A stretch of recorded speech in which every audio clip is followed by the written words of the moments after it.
هنعمل بقى الستريبس الجميل المقرمش كده زي ما بنجيبه من بره واحلى كمان، بدل بقى البانيه والمعتاد اللي احنا بنعمله على طول. هي صدور فراخ برضو، بس طبعا هنعملها ستريبس بشكل مختلف. هنبدأ بقى على طول. حطيت كده نص كوباية لبن مع 3 معالق دقيق في البولة، وبقلبهم كويس كده بالمضرب زي ما انتوا شايفين، ومعلقتين نشا. كل ده على بعضه تضربيه كويس. وطبعا بقى هحط معلقتين خل طبعا عشان الزفاره زي ما انتوا عارفين. وطبعا انا غاسله الفراخ وعصر عليها ليمون وخل وكل حاجه، بس لازم تحطي في التتبيله كده بقى ليمونه ومعلقتين خل. طبعا هنزل بالتوابل على طول بقى، كركم، بهارات فراخ، ملح، فلفل، مرقه دجاج، بتعادل الطعم طبعا كويس وبتخلي الفراخ كده جميله. كل ده كده في الخلطه وفي التتبيله يعني بتاعه الفراخ. تقلبي كل ده كويس.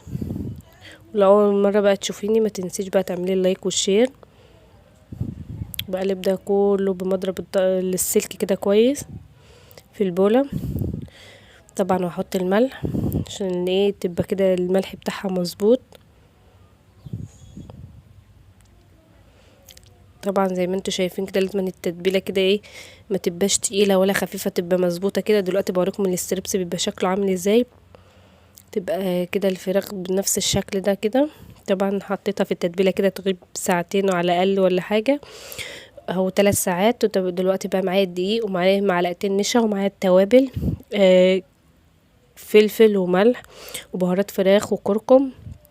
كل ده كده بتقلبيه مع الدقيق، وبحط بقى نص الكميه كده في الكيس ونصه في الطبق.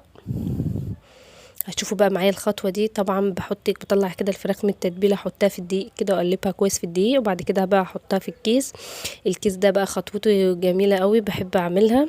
الكيس ده بيخلي الفراخ كده تطلع كده شكل كده النعكشه اللي انتوا بتشوفوه كده في الفراخ، الشكل الجميل ده.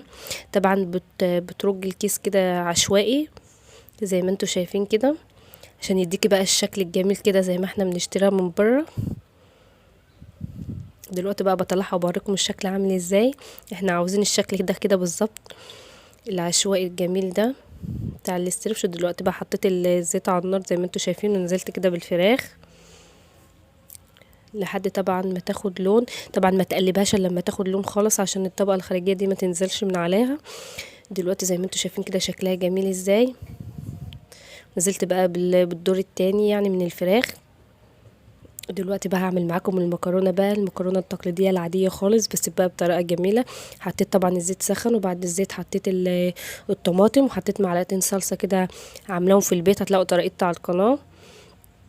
بقى هحط كل ده يغلي مع بعض كده شويه. ونزلت بقى طبعا بالمكرونه اللي حطيت الميه تغلي زي ما انتوا شايفينها، وسلقت المكرونه. اما بقى الطماطم حطيت عليها بقى فلفل وبهارات وملح، وطبعا مرق الدجاج زي ما انتوا شايفين كده كله على بعضه كده. لازم تظبطي الصلصه بتاعت المكرونه، عشان طبعا هي ما فيهاش بصل ولا ثوم. انا بحب اعمل الطريقه دي للمكرونه الاسباجيتي بالذات يعني، بتخليها طعمها جميله جدا من غير بصل ولا ثوم. بس اهم حاجه تظبطي التوابل. زي ما انتوا شايفين بقى كده التقديم بتاعي الستريبس كده ناشف وجميل، والفراخ بيضه وجميله من جوه زي ما انتوا شايفين مستويه ما فيهاش دم ولا حاجه، واحلى ما تجيبيها من بره.